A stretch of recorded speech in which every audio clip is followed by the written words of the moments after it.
Good morning विद्यार्थी मित्रों।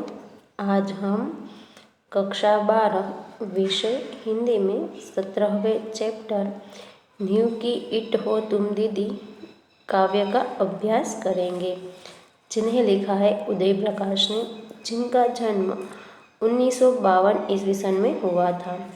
8वें दशक के कवि उदय प्रकाश का जन्म मध्य प्रदेश के शहडोल अब अनूपपुर जिले के सीतापुर गांव में हुआ था।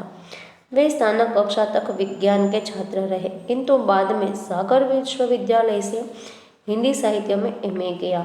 उन्होंने जवाहरलाल नेहरू विश्वविद्यालय में अध्यापन एवं शोध कार्य किया।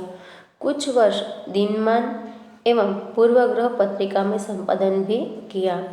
समकालीन हिंदी कविता को एक नई पहचान देने वाले युवा कवियों में उदय प्रकाश का नाम प्रमुख है।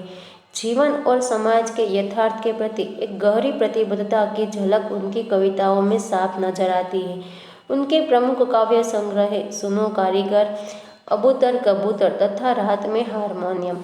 उनकी कहानी संग्रह है दरियाई घोड़ा, तिरिच और अंत में प्रार्थना तथा पॉल ग्वामर का स्कूटर। देश विदेश की अनेक भाषाओं से अनुवाद किए पटकथा लिखी, सीरियल तथा डॉक्यूमेंट्री फिल्मों का निर्माण आदि। उन्हें भारत भूषण पुरस्कार, ओम प्रकाश सम्मान, श्रीकांत वर्मा स्मृति सम्मान तथा गजानन मुक्तिबोध सम्मान प्राप्त हुआ है। प्रस्तुत कविता में होनहार बच्चों के जीवन निर्माण की कथा है, जिनके बचपन को दीदी ने संस्कारित किया है और ज्ञान दान दिया है। बच्चों को दीदी के व्यक्तित्व में अनेक संभावनाएं दिखाई देती हैं।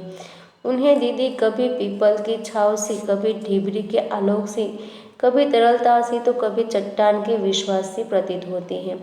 उन्हें दीदी की नई दुनिया में हारिल बनकर जीना भी मंजूर है। यही कविता की सार्थकता है।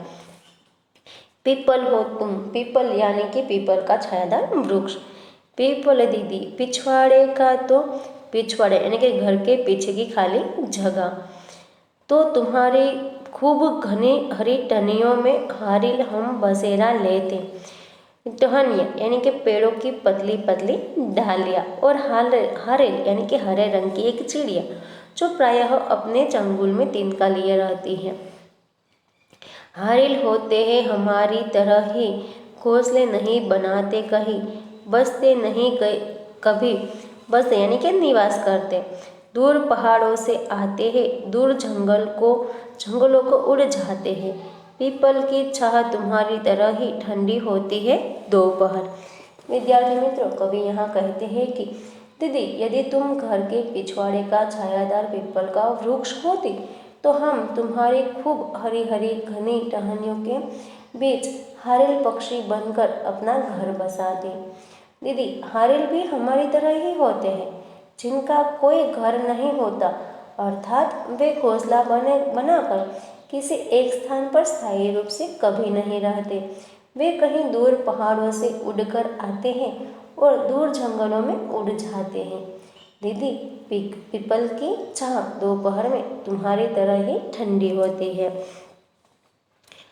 ढिबरी थी तुम दीदी, ढिबरी यानी कि मिट्टी का दिया, हमारे बचपन की, आचार का तलछेट तेल अपनी कपास की बाती में सूंघकर जलती रहती।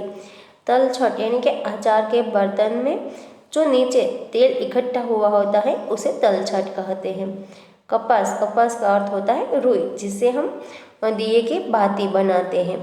सोखना यानी कि जल या नमी को चूस लेना। हमने सीखे थे पहले पहल अक्षर और अनुभवों से भरे किस्से, तुम्हारी उजली सांस के स्पर्श में। जलती रही तुम्हारा धुआं सोखती रही, घर की गूंगी दीवारें,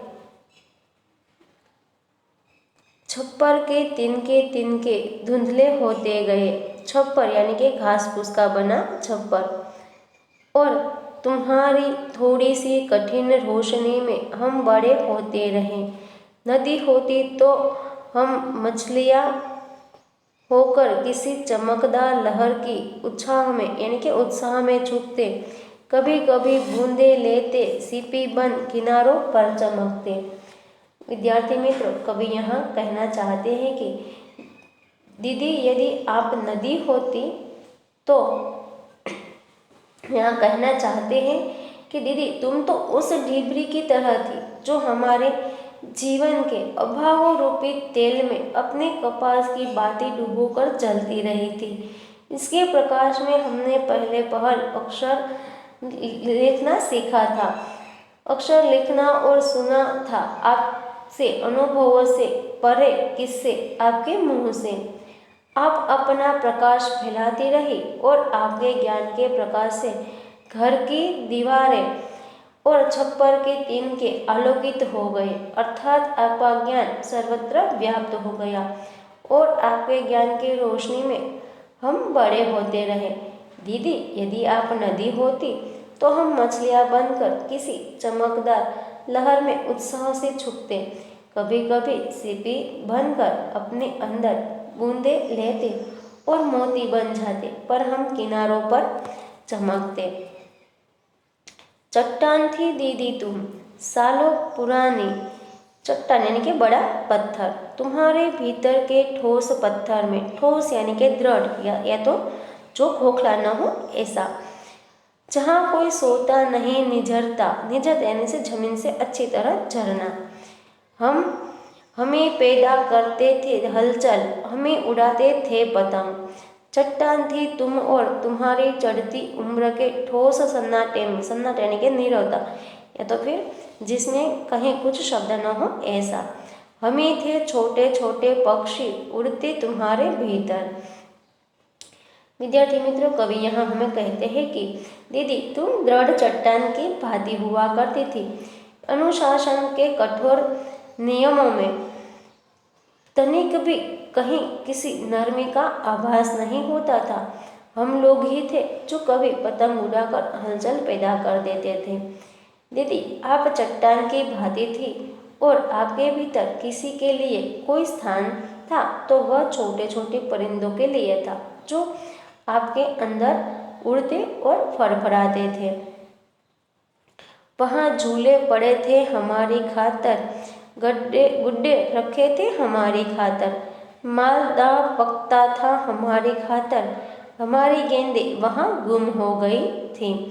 तो यहाँ पर कवि जो है वह कहते मालदाह यानी कि मालदाह का अर्थ होता है पेड़ पर पका हुआ आम। यहाँ पर कवि कहते हैं कि दीदी आपके कड़े अनुशासन के बीच वहाँ हमारे लिए झूले डाले गए थे, हमारे खेलने के लिए गुड्डे रखे गए थे। इतना ही नहीं, मालदाह आम हमारे लिए पकाया जाता था, पर हमारी गेंदें वहाँ गुम हो गई थी। गेंद खेलने की अनुमति हमें नहीं थी। दीदी अब अपने दूसरे घर की नींव की ईंट हुई तुम तो तुम्हारी नई दुनिया में भी होगी कहीं हमारी खोई हुई गेंदें, होंगे कहीं हमारे पतंग और खिलौने। तो यहाँ पर कवि जो है वह कहते हैं कि दीदी अब तो आप अपने दूसरे घर की नींव की ईंट हो चुकी हैं। दीदी आपकी इस नई दुनिया में कहीं हमारी खोई हुई गेंदें और खोए हुए खिलौने होंगे। अब तो ढिबरी हुई तुम नए आंगन की, कोई और बचपन चिन्हता होगा पहले पहल अक्षर, चिन्हता यानी कि पहचानता, सुनता होगा किससे और ये दुनिया को समझता होगा। तो यहाँ पर कवि कहते हैं कि दीदी अब तो आप अपने नए आंगन की ढिबरी बनकर वहाँ ज्ञान का प्रकाश फैला रही हैं। अब आपके घर का कोई और बचपन पहले पहल अक्षर पहचानता होगा, आपके मुंह से आपके अनुभवों के रोचक किस्से सुनता होगा और वह इस तरह दुनिया के बारे में जानता समझता होगा। हमारा क्या है दीदियारी, हारिल है हम तो, आएंगे बरस दो बरस में कभी 2-4 दिन मेहमान सा ठहर कर, फिर उड़ लेंगे कहीं और। घोंसले नए नहीं बनाए हमने, बसे नहीं आज तक। तो घोंसला यानी कि चिड़ियों का घास फूस का घर। कठिन है हमारा जीवन भी तुम्हारी तरह ही। तो यहाँ पर कवि आगे कहते हैं कि दीदी हमारी चिंता मत करो, हमारा क्या है, हम तो हारिल की तरह है। वर्ष 2 वर्ष में कभी आएंगे और मेहमान की तरह 2-4 दिन ठहर कर फिर निकल जाएंगे कहीं और। दीदी, हमने अपना कोई स्थायी ठिकाना बनाया ही नहीं, कहीं स्थायी रूप से निवास नहीं किया आज तक। दीदी, आपकी तरह हमारा जीवन भी बहुत कठिन है। विद्यार्थी मित्रों, यहाँ पर हमारा ये जो काव्य था वह समाप्त होता है। आशा करती हूँ कि आपको यह अच्छी तरह से समझ में आ गया होगा। धन्यवाद।